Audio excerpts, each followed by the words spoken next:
Hello, Linda. Hello, we are back with Alligators, Immigration, and Autism, Part 2. Yes. So, what do you call a gator attack in Florida? I have no idea. A gator raid. So, there, I just pulled up. I pulled up a thing for alligator jokes, and it came up with Alligator 101 stupid jokes. alligator jokes. It's like, well, you find anything on the internet, right? Oh, And yeah, I mean, you can always, and no shortage there. So, yeah, it's really interesting. We're gonna get into some immigration and autism conversation today, but it's funny, and I don't have the wherewithal, the facilities to be able to set up some time lapse photography and stuff like that down at some of the various ponds, but just about every pond in Florida has a gator in it. Um, and we were looking at a house and we saw this young gator coming towards the bank, and there were some birds there, and we just kind of, it was just lurking in the water, right? And pretty soon it popped out towards the birds. Well, the birds were paying more attention than the alligator was because they got away, right? But you would just have had to just sit there with your phone or with a camera and stuff like that to be able to catch that kind of stuff. And we see it all the time. We have all sorts of birds, we have all sorts of animals that are around. That I know we have a couple of small deer and everything else, and they're the birds, they're right down on the water and everything else, but they don't turn their back on the water. And they'll swim. We have ducks and everything else that come in and out of there. So there must be a certain point where they're either not thinking, or they feel safe. So it's just really interesting with the alligators. And so if you come to Florida, understand that there's probably a gator in that pond. It doesn't matter how small it is, how dirty it looks, or anything else. yep. And the other thing that I've been told is there's such a large underground kind of way for them to get all over. So I don't know. I've heard all sorts of stories, but who knows, right? I guess it So depends on how the ponds are filled, if they're natural or if they're. yeah, and most of them are filled natural, but there is some underground flow out. So Mhm. and almost all of them have a stream or something coming off of it. I think that the depth is usually around 10 feet or somewhere thereabouts, maybe a little bit deeper, which is really kind of interesting because um, Tampa Bay, I found out, is like only 10 or 12 feet deep for the most part. Oh, really? I thought it was deeper than that. Now I know that in the channel and down by the port and stuff like that, it goes down to, I think, 43 feet at its deepest because of the cruise ships and the container ships. Um, but Tampa Bay, a lot of that is salt water, so you're really probably not going to find any alligators in there. That's true. They're freshwater, yeah. Yeah. On the other hand, Florida is the shark attack capital of the world. So Alligators or sharks? Take your pick. alligators or sharks. It's really kind of funny, but we started talking a little bit about immigration, and folks, we're not taking a side, political or not, but there are some things that have gone on. We have two different administrations in the past year with a different take on immigration on each side. So regardless of what you believe, regardless of what you think, you have to kind of look at what's going on with the programs. We first started talking about a program called parole. And that is, quite frankly, it's a program that was instituted by the Biden administration. And I have to thank him for it because my family is here and safe from Ukraine, not in the middle of a war, not in the middle of a fighting war. Okay. And I was able to get them here. I was able to sponsor them. And I am forever grateful. I thank God every day that they are here and they are safe. And I have to say, though, I guess if I say anything political, it's that the news agencies need to really fact check Mhm. themselves before they put stupid stuff out there.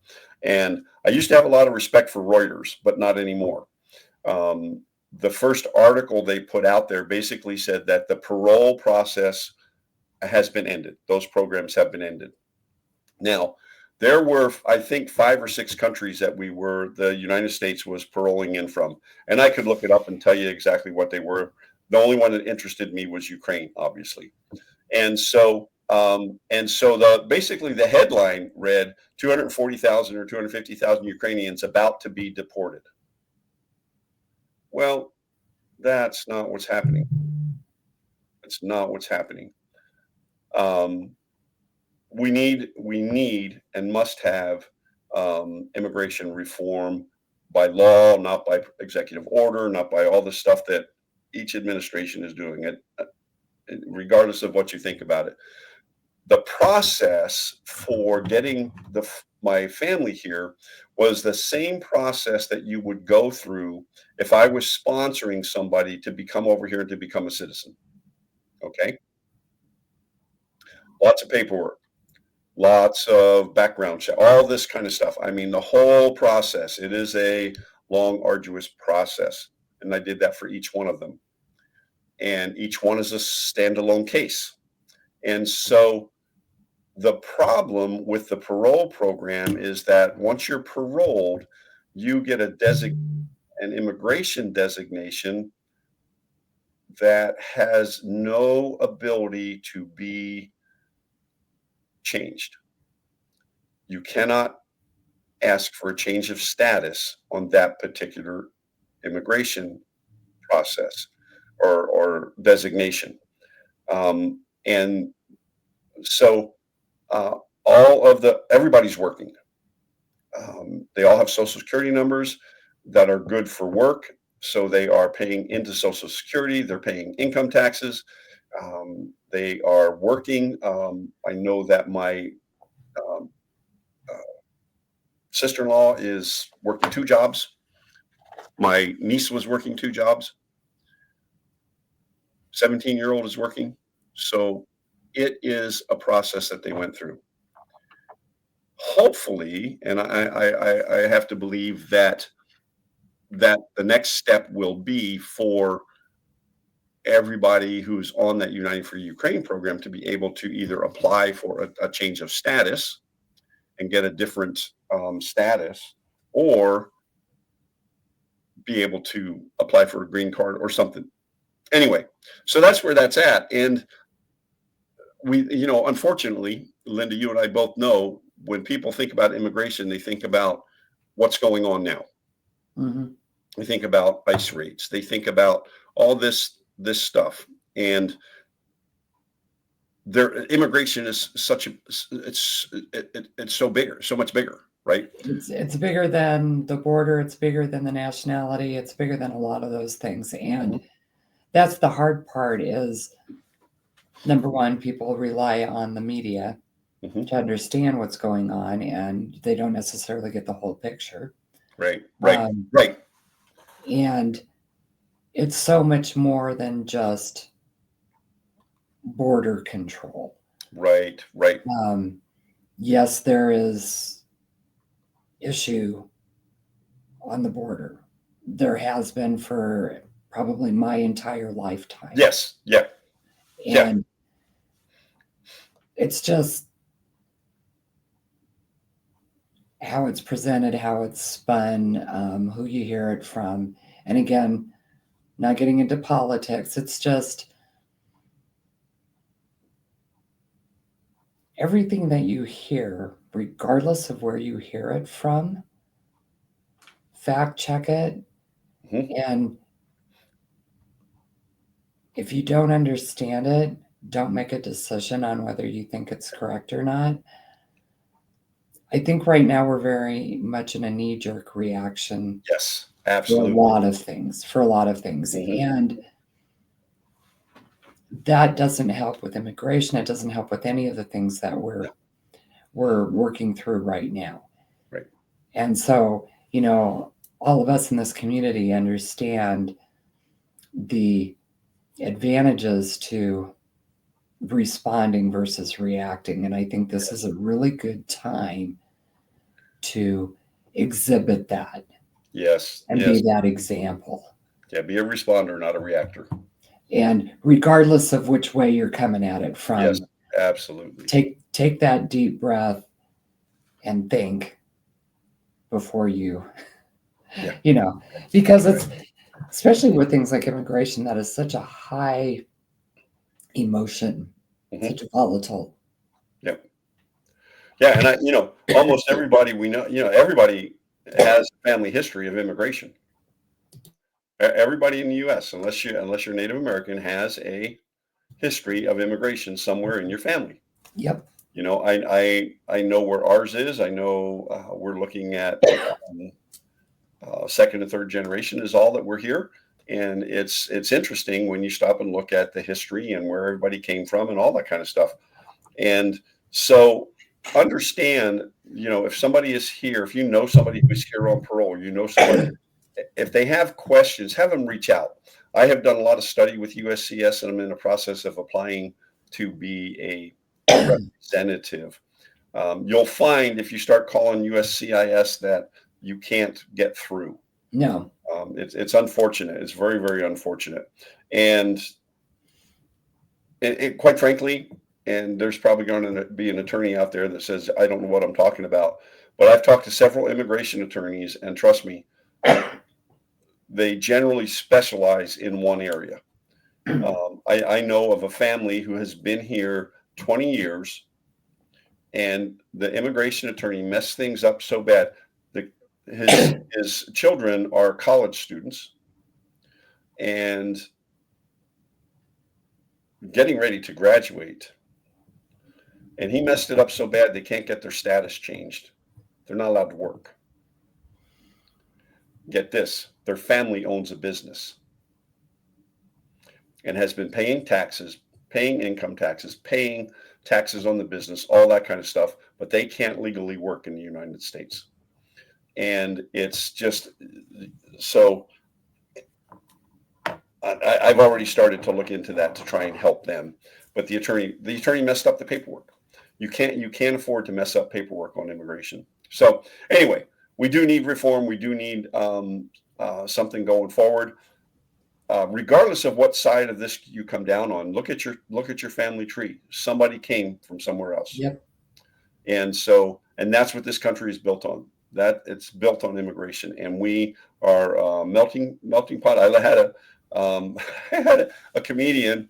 He's Irish. He's really funny, but he says, the United States claims to be and attempts to be a melting pot, but sometimes some of us are just a charcuterie board with way too many crackers. So it's hilarious. I love that. Yeah, and that's the Irish sense of humor. yeah, it is the Irish sense of humor, and he's just funny.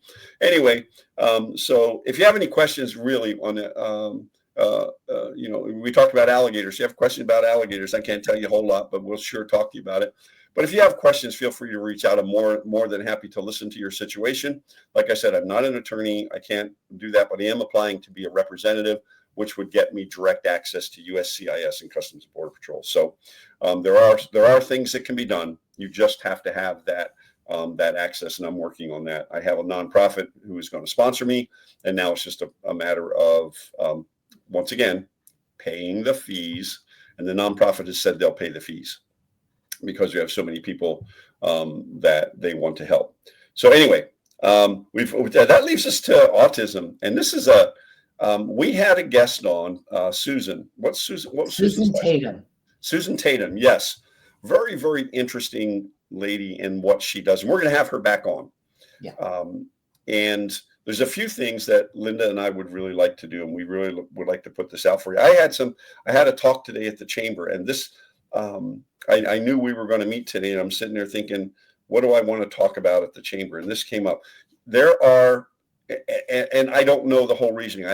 We have people saying, the autism is on the rise because of this, because of that. But I don't care about that, right? What I care about is 20 years ago, 1 in 150 people were diagnosed on the spectrum, the autism spectrum. Now you'll hear people, they've tried to make it sound really good, and they call it the spectrum instead of calling it autism or Asperger's or whatever, and so they call it the spectrum. It's a feel good term. Okay. But As of 2022, I think it's 1 in 36. 20 years we've gone from 1 in 150 to 1 in 36. And so what the cause is, I don't know why, but here's the thing. All too often, and what Susan was saying is we don't diagnose it soon enough, right? And I can, speaking from personal experience with family members and things like that, in that what people look at is it's behavior. Folks, it's not always behavior. No. And there are things that can be done. One of the downsides to not having the diagnosis, and you say, "Why?" I've heard people say, "I don't want to take my son, daughter in because I don't want them diagnosed." Well, there's a lot of help there if you get them diagnosed. If Yeah. you just let them go through the public school system the way it is now, they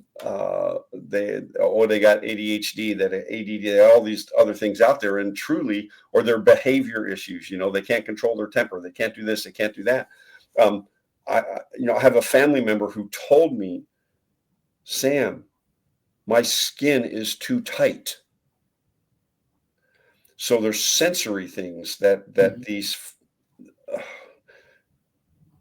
they're usually very young when it comes out. And so there's sensory things that they're experiencing that you and I have no clue. And so um, if you have a child who is, experiencing behavior things, let them be tested. There's all sorts of ways. And I really want Susan back on. We have Yeah. some ideas of how we want to go with that and where we want to go with that, don't we, Linda? Yes, we do. Um, and if you or someone in your family has autism and you would like to work with us, we're looking at maybe getting a panel discussion going, Yes. but we'd like to hear from you. Mhm. Um,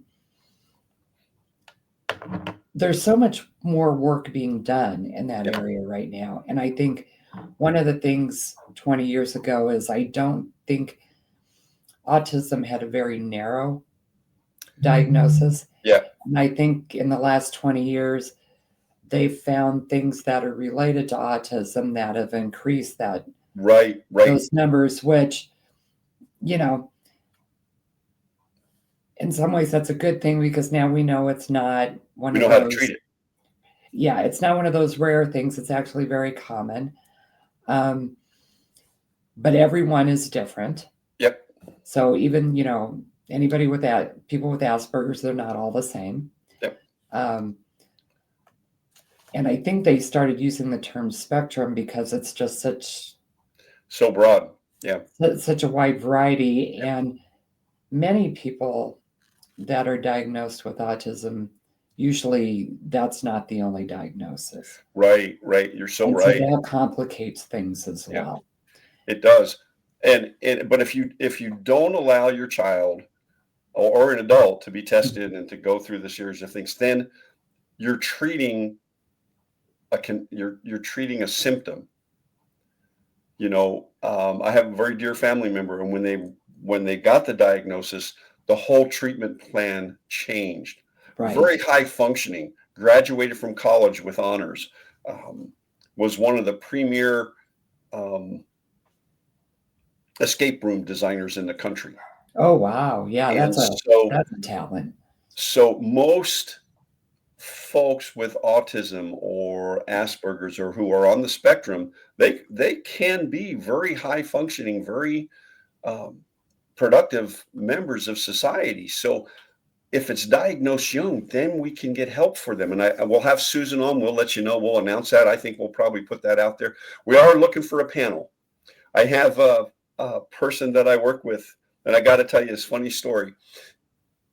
She told the story, and she told it to a whole group of people. So yeah, she told me I could use that. She wants to be on the panel, and, Oh, good. she has Okay. some really funny stories.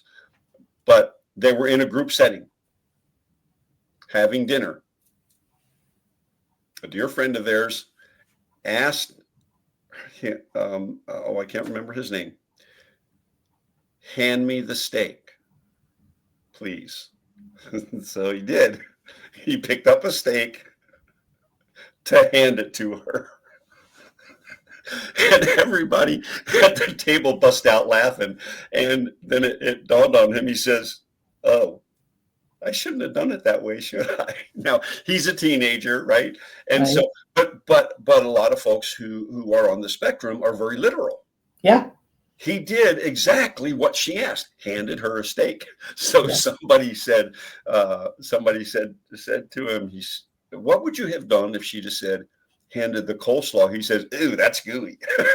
so so very, very literal. And so there's a lot of stuff. And when I look at my family members who have dealt with it, I have a lot of funny stories like that. And it's like, and we talk about it. We can laugh with the family members, and you see the literalness. You see, we're not laughing at the person, we're laughing with them, because we learn, you know, at some point in time, if he'd have done that without a diagnosis, Hmm. people would have freaked out. And part of that is learning how to communicate. Yeah, yeah. It's like being extra intentional Hmm. when you speak to that Yep. person, Yeah. speaking in the language that they understand, Yeah. which might be more literal than we would usually use. Right, right. And I think that's what's so important about what Susan's doing with her organization and what Yes. some of the other people we're going to have on the panel are dealing with. And that's number one, it's definitely something that you can work with. Yep. Absolutely. Knowledge definitely is power in that area. Yep. Yes. And it's important, again, that we're dealing with individuals Mhm. and treating everyone as an individual. That's just part of that. Mhm. And it's part of what makes them who they are. Yes, And absolutely. that's not a bad thing. Yeah. Not a bad thing at all. No, not at all. Not at all. So if you're interested in being on the panel, you have a family member who is on the spectrum. Maybe you're on the spectrum and you want to give a perspective. We want to do kind of a roundtable panel that will be recorded. It will probably be several sessions, but this is a very, very important topic in our society today, and we would like you to be involved. So in the show notes, you'll find an email address for Linda and I, balancingact2024@gmail.com. Let us know. We'll reach out to you. If you're concerned about your identity and things like that, we can always black out the screen. There's all sorts of things we can do to get your story out there. And so please reach out to us. If you're a provider, you work with folks who are on the spectrum and want to be part of this panel, please let us know. And we want to educate, and we want to, we'll be very professional with it. So trust us when we say this is something that needs to get out there, and we will definitely help Susan get her message out. And if nothing else, you'll get to connect with Susan and see how she can help. Exactly, because this is what she does, and she has a heart for it. And if you haven't listened to her, go back and look. A couple weeks ago, we did one. Susan, what is Susan's last name? I don't remember. Susan Tatum, and she is with Bright Path Coaching. Right, that's right. We'll try and make sure we get that link in there also. So, folks, thanks for listening to our sometimes tongue-in-cheek Alligators, Immigration, and Autism.